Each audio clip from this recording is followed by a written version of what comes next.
Hello दोस्तों, आज हम क्लास 10th का chapter 9 some application of trigonometry करने जा रहे हैं।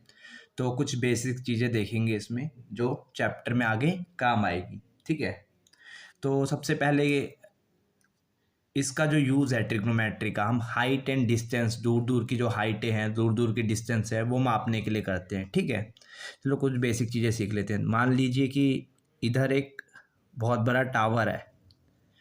ठीक है, ये बहुत बड़ा टावर है और यहाँ पे आप खड़े हो, ये हो आप। ठीक है, आप और आपका दोस्त दोनों यहाँ पे खड़े हैं। आपने सीधा देखा यहाँ से, जब आप सीधा देख रहे हो से, है ना, तो ऐसे कुछ दिखेगा। तो जो सीधा देख रहे हो ना, जब सीधा देख रहे हो तो इस लाइन को बोलते हैं हॉरिजॉन्टल लाइन। Horizontal line. ठीक है, फिर आपने थोड़ी गर्दन को ऊपर को मुड़ाया, इधर से थोड़ी गर्दन ऊपर की तरफ मोड़ी और देखा, और अपने दोस्त को बोला कि दोस्त, एक दिन मैं देख लियो ये बिल्डिंग खरीद लूँगा। फिर आपका दोस्त हंसने लग गया, है ना। आपने इसके टॉप को देखा और बोला अपने दोस्तों कि ये बिल्डिंग मैं एक दिन खरीद लूँगा। यहाँ से आपने थोड़ा सा ऊपर को देखा, गर्दन ऊपर करके, तो आपने टॉप को देखा। ठीक है, तो यहाँ से एक लाइन बनी, तो इसको बोलेंगे line of site. Line of site. अब लाइन ऑफ साइट और हॉरिजॉन्टल लाइन के बीच में एक एंगल बनता है, इधर एक एंगल बनेगा। इस एंगल को बोलेंगे, इधर कोई एंगल बनेगा जिससे मैंने थीटा से डिनोट कर दिया, इसे बोलेंगे एंगल ऑफ एलिवेशन। एलिवेट मतलब भी होता है बढ़ता हुआ। ठीक है, एंगल ऑफ एलिवेशन, जो ये एंगल इधर बनेगा इसे एंगल ऑफ एलिवेशन बोलेंगे। ठीक है, हॉरिजॉन्टल लाइन और लाइन ऑफ साइट के बीच में बनेगा, इधर 90 डिग्री का एक एंगल बन रहा होगा।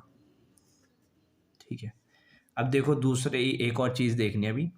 देखो, आप आपने ये टावर खरीद लिया एक दिन। ठीक है, ये टावर जो आप देख रहे थे आपने खरीद लिया, ये रहा आपका टावर, ये रहा। ठीक है, ये आपने टावर खरीद लिया और आप यहाँ पे इस बार खड़े हो ऊपर, बिल्कुल अपनी टॉप वाली टावर के टॉप में खड़े हो। ठीक है, अपने टावर के टॉप में खड़े हो। तो यहाँ से मैंने पहले एक सीधी लाइन खींची, आप खड़े हो। ठीक है, टावर के टॉप में। ठीक है, देखो अब यहाँ पे दो बच्चे हैं। जैसे आप दो कभी बोला करते थे कि देखो एक दिन मैं ये बिल्डिंग खरीद लूँगा, वैसे ही ये भी देख रहे हैं अंदर को। ठीक है, लेकिन आपने फिर ऑब्ज़र्व किया, ऑब्ज़र्व किया, ये कुछ इतनी दूरी पे है। ठीक है, इतना 90 डिग्री। तो आपने जब ऑब्ज़र्व किया तो पहले आप सीधा देख रहे थे, सीधा देख रहे थे, तो कौन सी लाइन बनेगी? Horizontal line. तो ये वाली लाइन कौन सी है? Horizontal line, horizontal line. ठीक है, अब आपने क्या किया, आपने सीधा ना देखने के बजाय थोड़ी सी गर्दन को नीचे टिल्ट किया, तो इधर कुछ एंगल बनेगा, और इस बच्चे की तरफ देखा। ठीक है, और बच्चे की तरफ देखा तो आपको याद आ गया कि किसी दिन मैं भी ये बोला करता था इस टावर को देख के कि एक दिन मैं ये टावर खरीद लूँगा। ठीक है, क्योंकि आप ऊपर से नीचे को देख रहे थे, है ना। तो ये जो लाइन बन रही है, ऊपर से नीचे देख रहे थे, टावर के टॉप से नीचे बच्चे को देख रहे थे। ठीक है, तो ये कौन सी लाइन होगी? Line of site. ठीक है, जिस लाइन पे आप देख रहे हो वो लाइन ऑफ साइट हो जाएगी।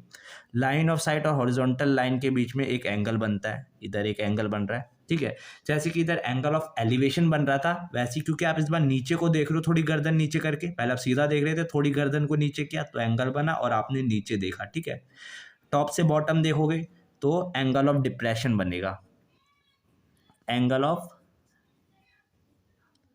डिप्रेशन। ठीक है, फिर आप इसे बच्चे को देख लोगे, आप देख रहे हो और याद कर लो कि कभी मैं यहाँ पे था और इस टावर को देखा करता था कि खरीद लूँगा, आज मैं यहाँ पे हूँ, बच्चे को देख रहा हूँ, है ना। तो इधर क्या बन रहा है? एंगल ऑफ डिप्रेशन बन रहा है। ठीक है, देखो अभी एक एक बात, दो ट्रांसवर्सल लाइन हो या पैरेलल लाइन हो, है ना, और उनके बीच जेड बन रहा हो, ऐसा जेड बन रहा हो, तो दो एंगल इक्वल होते हैं। ये वाला जो एंगल बन रहा है इधर और ये वाला जो एंगल बन रहा है, ये दोनों एंगल क्या होंगे? इक्वल होंगे, है ना। तो अगर ये एंगल ऑफ डिप्रेशन इधर कुछ थीटा बन रहा है तो ये भी क्या होगा? थीटा के इक्वल होगा। ये बात याद रखना। ठीक है, क्यों? इधर जेड बन रहा है दो पैरेलल लाइंस के बीच में। ठीक है, ये आगे बहुत काम आएगा। ठीक है बच्चों, तो एंगल ऑफ एलिवेशन क्या होता है? जब हम सीधा देख रहे थे लेकिन थोड़ा सा सर को ऊपर की तरफ टिल्ट किया और हमने टॉप को देखा टावर की, तो जो हॉरिजॉन्टल लाइन है और जो लाइन ऑफ साइट है उनके बीच में एक एंगल बनेगा, एंगल ऑफ एलिवेशन। ठीक है, उसी तरह डिप्रेशन में क्या होगा? जब आप टॉप पे हो, टावर के, आप सीधा देख लेते, लेकिन सीधा आपको नीचे तभी आप नीचे को देखा कुछ, है ना, नीचे को देखा तो थोड़ा एंगल नीचे को बना, जब आपने नीचे को थोड़ी गर्दन की तो टिल्ट की तो थोड़ा इधर एंगल बना, और आपने उस बच्चे को देखा, है ना। तो इधर लाइन ऑफ साइट और हॉरिजॉन्टल लाइन के बीच में क्या बने, एंगल ऑफ डिप्रेशन। जब आप टॉप से नीचे देखोगे तो एंगल ऑफ डिप्रेशन, जब आप बॉटम से टॉप की तरफ देखोगे तो एंगल ऑफ एलिवेशन बनेगा। ठीक है बच्चों।